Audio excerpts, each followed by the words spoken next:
Então a próxima grande crise mundial está chegando, ou pelo menos é isso que grandes veículos da mídia estão dizendo. Isso aí foi noticiado na Forbes, falando da recessão que vai começar no final de 2023, no The Economist, falando que uma recessão global é inevitável em 2023. E o pior, tá? Tem gente falando que não é apenas uma crise, sim uma crise das grandes. Muitos se perguntam, né, se a próxima recessão vai ser pior do que a grande crise financeira. E ainda, muitos, como o Robert Kiyosaki, autor do livro Pai Rico, Pai Pobre, né, um baita livro, acham, né? Recentemente eu vi aí um vídeo em que o Kiyosaki diz: isso é sério, essa crise vai limpar os bolsos de todo mundo, uma tradução extremamente livre. E o próprio Peter Schiff, alguns anos vem falando que a próxima crise vai ser pior que a de 2008. O crash vai ser pior que 2008. E, enfim, eu sei que muitos clubistas, muitos que me acompanham por aqui, e muitos investidores da bolsa que tá caindo de paraquedas aqui também, estão de fato preocupados. A gente analisa aqui no Clube do Valor centenas de carteiras de investidores por semana e a gente percebeu que tem muita gente preocupada aí com uma possível nova crise, tem muita gente preocupada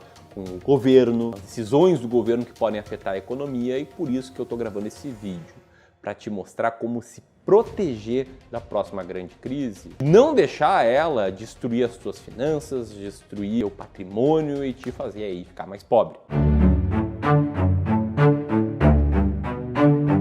Então, antes de entrar aqui nas 5 etapas, é muito importante a gente falar sobre o tema. A gente está realmente diante de uma crise? Será que é verdade isso daí? E se for, né, o que fazer? Existe uma série de argumentos pró-crise, como, por exemplo, a recessão nos Estados Unidos. Temores de uma recessão global estão aí no ar e estão pressionando alguns ativos de risco. Está sendo muito noticiado também os sucessivos aumentos nas taxas de juros da economia americana e também no mundo inteiro, o que é um freio natural à economia. E o que a gente teve, né, nos últimos anos aí, desde até antes da pandemia, mas muito potencializado na pandemia, foi uma injeção de liquidez no sistema. E quem está aí no mercado financeiro sabe, crises começam com euforia e excesso de liquidez, né? Como bem disse aí o Roberto Teixeira da Costa. Pega tudo isso e soma o fato de que pessoas com um bom currículo, né, como o Kiyosaki, autor de um livro muito bom que é o Pai Rico, Pai Pobre, estão prevendo, né, uma crise muito grande. O Kiyosaki aí falou, né, que tem muitos sinais que apontam para uma grave queda do mercado de ações. Isso faz com que muitos fiquem aí realmente com medo. Agora o ponto é, será que quem está apostando numa crise está certo? Bom, a primeira coisa que eu quero te mostrar aqui é que, por exemplo, o Robert Kiyosaki, ele já vem prevendo uma grande crise há um bom tempo. Eu peguei aqui uma compilação de tweets dele desde 2011 prevendo crise, né? Se os Estados Unidos continuar imprimindo dinheiro, o dólar vai colapsar. Isso vai gerar guerras, fomes no mundo, etc.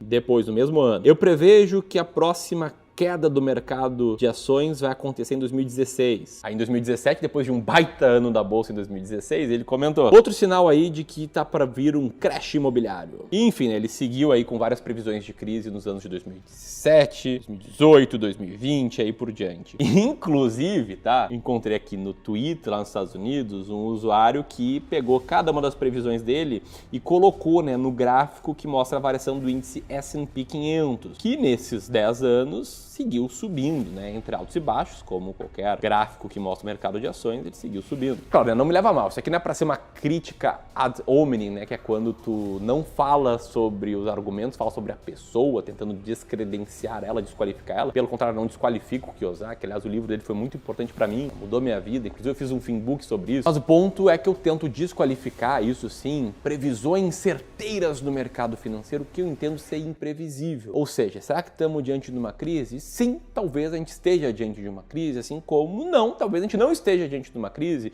e não sou eu, não é o Robert Kiyosaki, não é você, não é seu colega de trabalho que vai conseguir prever. Se alguém conseguisse prever isso, a pessoa já estaria muito rica. Seria a pessoa mais rica do mundo, imagina, saber exatamente o que vai acontecer no mercado nos próximos meses. Mas como, sim, crises fazem parte do mercado financeiro, e sim, a gente pode estar diante de uma crise, você precisa saber como se proteger. E para isso, vou te entregar aqui 5 etapas para você seguir. A primeira etapa é compreender o custo que existe de você errar a previsão de uma crise, né? Vamos voltar aqui ao gráfico do Kiyosaki e vamos pensar o seguinte, tá? Imagina que você leu esse tweet aqui em 2011 e pensou: bicho, eu vou sair da bolsa, vai vir uma crise muito grande. Enfim, você vendeu suas ações quando o S&P 500 estava ali na faixa dos 1.300 pontos. Hoje o S&P 500 está na faixa dos 4.400 pontos. Então ele teria que cair mais ou menos 70% para voltar onde ele estava em 2011. Mas digamos que você ignorou esse tweet de 2011, viu a bolsa subir e lá em 2015, no dia 1º de setembro, você ouviu o Kiyosaki. Eu estou prevendo desde 2002 que a gente vai ter um crash em 2016. E você saiu da bolsa quando o S&P 500 estava ali cotado em 2.000 pontos. Lembrando, hoje o S&P 500 está em 4.400 pontos, então ele teria que cair 55%, quase 60% para voltar onde ele estava em 2015. Ou ainda você ouviu o Kiyosaki em 2020, dizendo que o crash está apenas começando. Isso, né, depois da bolsa ter caído bastante já no início do Covid, e aí você vendeu suas ações a cotação de 2.800 pontos. Hoje elas estão em 4.400, teria que cair 40% para voltar onde eles estavam, e talvez a bolsa nunca caia do ponto atual para baixo 40%. Provavelmente ela não vai cair 55%, e assim, quase certo que ela não vai cair 70%. Só na crise de 29 ela caiu tanto assim. E qual é o ponto aqui, tá? Ações e ativos de renda variável na média, eles têm boa performance no longo prazo, né? Entre altos e baixos eles sobem. Inclusive isso foi comprovado no livro Stocks for the Long Run, que mostrou como é que se comportaram as ações dos Estados Unidos desde os anos 1800. E foi a melhor classe de ativos por lá. E aqui no Brasil eu mesmo calculei o desempenho de ações brasileiras, já descontados da inflação, desde 1975. O desempenho foi melhor do que a renda fixa. E mais, tá? Ficar de fora de ativos de renda variável que vão bem no longo prazo pode ter um custo muito alto. É o cara que perdeu os 10 melhores dias do Ibovespa, de 1996 a 2021, acabou com a sua performance. Deixou 2.000% na mesa. O cara que perdeu os 40 melhores dias teve uma performance negativa. E sempre que eu mostro esse gráfico, o engraçadinho vai lá e fala: não, mas seja intelectualmente honesto, né? Mostre ali o cara que ficou de fora dos piores dias da bolsa, o cara que previu a crise. E é óbvio que eu não vou mostrar isso, porque qual o ponto? Não tem nenhuma garantia que vai acertar quais são os melhores e quais são os piores dias, mas tem a garantia que se ficar sempre comprado, você vai estar nos melhores dias e vai tender a ter um resultado melhor do que quem perde os melhores dias. Enfim, a primeira etapa é entender justamente isso, que custa muito caro errar a previsão de uma crise. Mas, buenas, a segunda etapa é compreender quais métricas de risco realmente importam e também como melhorar essas métricas. E aí, para você ser um bom investidor, é importante conhecer algumas métricas de risco, como, por exemplo, volatilidade, né, que é o zigue-zague. Pode ver aqui que a volatilidade do Ibovespa ela é muito mais alta do que a do CDI, que é quase nula, e ela é muito mais alta, por exemplo, do que a volatilidade da estratégia Bull Bear, que seria meio a meio, né? Ações brasileiras e norte-americanas. Quanto mais volátil, mais zigue-zague faz a classe de ativos e mais ela pode cair na crise. A segunda métrica a entender é o drawdown, né, que é o quanto uma determinada classe de ativos ou carteira caiu no passado em grandes crises. Então tá aqui o drawdown do Ibovespa de presente para ativos. Você pode ver que algumas vezes ele caiu mais de 60% no passado. Foram 3 ocasiões aqui em que bateu uma queda de 60%. Algumas mais vezes caiu mais de 40% ao longo do passado. Muitas vezes caiu mais de 20% no passado. E sempre que esse gráfico aqui está na estaca zero, no ponto zero, a bolsa está no máximo histórico. E por fim, vale entender o conceito de zona de desconforto, que basicamente mostra quanto por cento dos dias determinado ativo ou classe de ativos está caindo um determinado percentual. Então você pode ver aqui que o Ibovespa, na média, está 38% dos dias 20% abaixo da máxima anterior. E está na média 20% dos dias com uma queda de 30% acumulado. E mais, tá? Se a gente pensar numa queda só de 5%, que já deixaria muitos investidores desconfortáveis, isso aí a gente vê em 75% dos dias da bolsa. Entendendo essas métricas de risco, você consegue controlar melhor elas, diminuir elas com um negocinho bonito chamado diversificação. Mostrei aqui o drawdown do Ibovespa, né? De uma ação específica ele é muito maior. Uma série de ações aí que caíram mais de 99% do ponto máximo ao mínimo. Então é importante, se for investir em ações, ter aí pelo menos 20 ações. E se você for investir por longo prazo, é muito importante ter outras classes de ativos para diminuir essas métricas de risco. Vou te dar algum exemplo agora dessas métricas de risco numa carteira sofisticada aqui no Clube do Valor, que é uma carteira com 60% de peso em renda variável e 40% de peso em renda fixa. Numa carteira do nosso modelo sofisticado, o drawdown máximo não chegou nunca a 15%. Mesmo se a gente considerar aí o resultado da carteira em relação ao CDI, poucas vezes o drawdown chegou a 20%. E mais, né? Nesses picos de drawdown em grandes crises, como a crise de 2008, de 2016, de 2020 e a mais recente, ainda assim, esse desconforto aí durou, na média, um ano e pouquinho. E falando em desconforto, a carteira sofisticada, ela está em 5% dos meses apenas caindo mais do que 5%. E mesmo se a gente considerar o drawdown relativo ao CDI, é comum ela estar 5% abaixo do CDI, né? 24% das vezes isso aconteceu, mas é bem mais raro ela estar aí 10, 12,5%, 15% abaixo do CDI. Bom, compreender essas métricas de risco já vão te fazer ser um investidor melhor que 99% das pessoas. As pessoas na média elas querem uma diquinha, né? Diz aí a ação para comprar, diz aí o que fazer para enriquecer na crise. E poucos querem saber sobre realmente como proteger seu patrimônio. Mas isso não importa você não entender a terceira etapa, que é compreender o que de fato acontece numa crise. E para ilustrar isso, eu quero trazer dados de uma crise verdadeira. Talvez você não se lembre, talvez você fosse criança, adolescente ali nos anos 90, mas lá a gente viveu uma crise das grandes no mundo. Em agosto de 98, a bolsa caiu 40% e a bolsa estava despencando na Europa, na América do Norte, na Ásia. E naquela época, a nossa taxa básica de juros, ela estava em 49,75% e muito gringo estava tirando dinheiro do país. No editorial da Folha de São Paulo, era citado uma onda de descrédito de enormes proporções no talvez momento mais dramático da história recente do Brasil. E nessa crise a bolsa caiu 65%.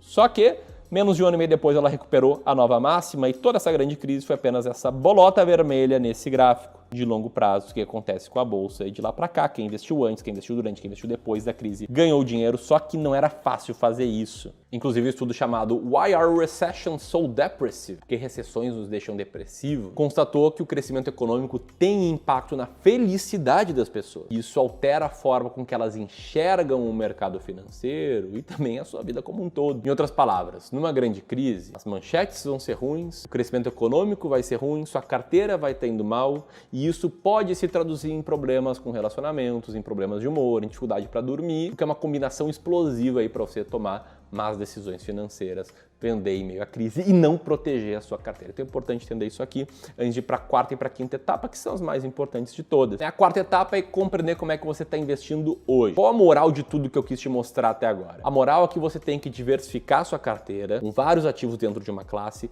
entre diferentes classes de ativos, sem tentar encontrar qual vai ser o movimento ideal no curto prazo, sem tentar prever o que vai acontecer no curto prazo, e está sempre investindo aí em ativos vencedores no longo prazo. Só que o problema é que a maioria das pessoas não faz isso. A maioria das pessoas tem pouco tempo para se dedicar aos investimentos. Tem o trabalho, que toma a maior parte do dia, tem a família, tem as crianças, tem os hobbies, os esportes, enfim, elas acabam se transformando por conta disso em acumuladores de ativos. Sempre tem dinheiro novo para investir, o assessor lá liga e fala de uma nova oportunidade do momento. Tá emitindo aqui uma CRI muito boa, por favor, invista nela. Tem um COIzinho aqui muito bom que vai proteger o seu patrimônio numa crise, invista nele. E enfim, sem ter estratégia nenhuma, as pessoas vão acumulando uma série de ativos. Sem nem saber, né, que o assessor que te liga, ele provavelmente tem um conflito de interesses muito claro, que é o fato de que ele é comissionado pelos produtos que você compra, e quanto maior for a comissão, mais ele vai ganhar e pior vai ser o produto, então é uma combinação explosiva também. Não à toa a gente vê carteiras aqui horríveis, né, no Clube do Ouro, composições bizarras, como por exemplo a desse cara aqui que tinha quase 2 milhões de reais para investir,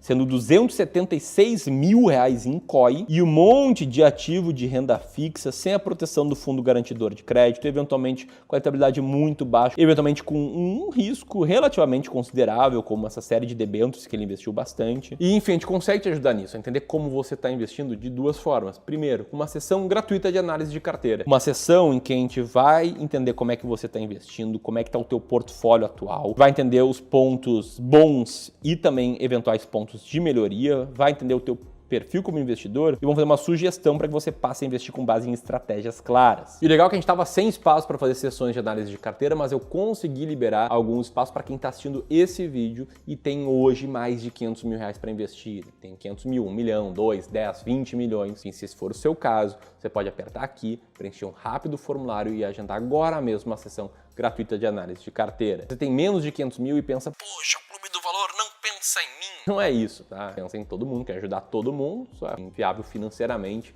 fazer análise de carteira para todo mundo. Mas nesse caso, escrevi um livro, um e-book super completo sobre como e onde investir o seu dinheiro. Sim, ele se chama Como e Onde Investir 1 milhão de reais, mas serve para quem tem 100 mil reais, para quem tem 50 mil, para quem tem 1 milhão também. Enfim, eu quero colocar, vendo mais a galera aqui do clube insiste para manter ele de graça, então vou deixar o link para download desse e-book aqui em cima. Vai fazer download dele enquanto eu chego na quinta etapa desse processo de proteção patrimonial, que é investir de acordo com a estratégia de alocação de ativos. A estratégia de alocação de ativos é uma estratégia pouquíssimo conhecida no Brasil, quase ninguém fala dela, mas ainda assim é comprovado que ela explica 90% da performance de uma carteira de investimentos. E ela consiste basicamente em você desenhar e montar uma carteira ideal, uma carteira feita sob medida para os seus objetivos financeiros, considerando todas as métricas de risco que eu comentei nesse vídeo e também seu perfil, suas características, sua tolerância ao risco. Enfim, essa não é a melhor forma de investir, essa é a única forma de você investir com muita, mas muita clareza. Então você precisa seguir a estratégia de alocação de ativos. E o lado bom é que essa estratégia vai te mostrar como proteger sua carteira e acabar com a insegurança na hora de investir, mesmo diante de uma crise. Pode conhecer ela nesse e-book aqui, sobre como e onde investir o seu dinheiro.